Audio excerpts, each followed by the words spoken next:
Former Chief Minority Counsel of the U.S. Senate Permanent Subcommittee on Investigations, Jeff Robbins, also senior Washington correspondent for Politico, Rachel Bade. She's there on Capitol Hill. So, Jeff, what do you make of the resolution here? I mean, clearly Hunter Biden's legal team knew how to maneuver something that was going to what appears to be a pretty good deal for their client. The question is, would this have happened for any regular Joe?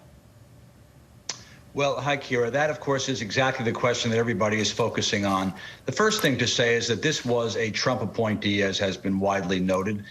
This lawyer is a Trump-appointed prosecutor. That's number one. Number two, 5 years of investigation aimed apparently at seeing what evidence of crimes by Hunter Biden could be amassed. And at the end of the day, there really wasn't a whole heck of a lot. The allegations about conspiracies and bribery and all the rest of it seems to be a lot of wind and very little meat.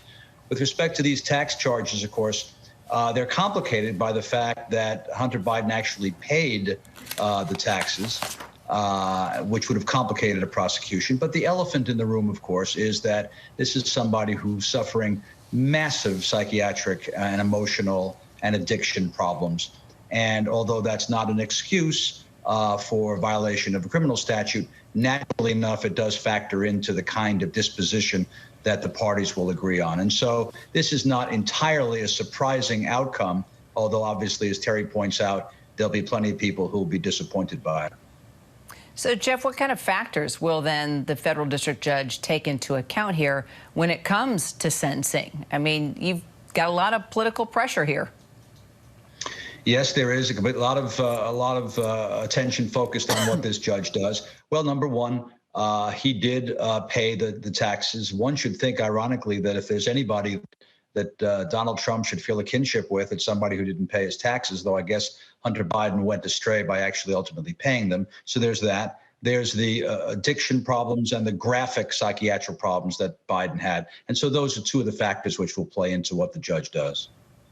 So, Rachel, this is the president's son, clearly, not the president himself. But let's just talk about the potential impact here on Biden's reelection campaign.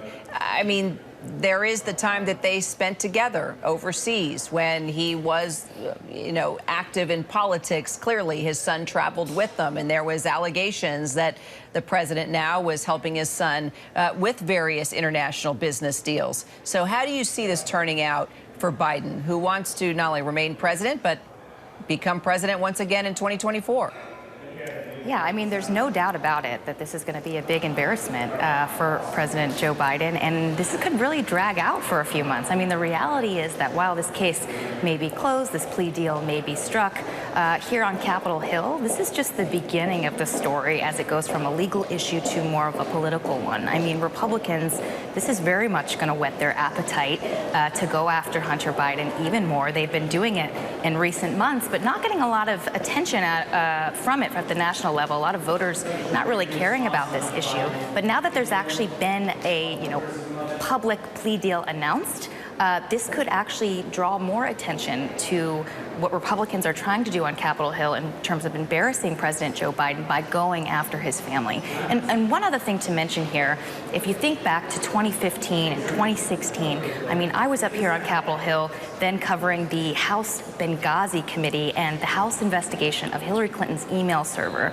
Back then, that was sort of something that Republicans were doing to go after the front runner, Hillary Clinton at the time.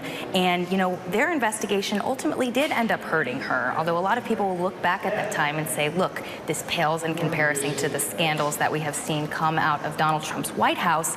But the reality was it did hurt her politically. So, President Joe Biden is going to be watching this very closely. There's going to be this intense battle over information, evidence, subpoenas flying across Washington from Capitol Hill to the DOJ. And, this is going to have to be something that he watches as Republicans try to embarrass him with this information. All right, Jeff, Rachel, thanks so much. We'll stay all over it. Hi, everyone. George Stephanopoulos here. Thanks for checking out the ABC News YouTube channel. If you'd like to get more videos, show highlights, and watch live event coverage, click on the right over here to subscribe to our channel. And don't forget to download the ABC News app for breaking news alerts. Thanks for watching.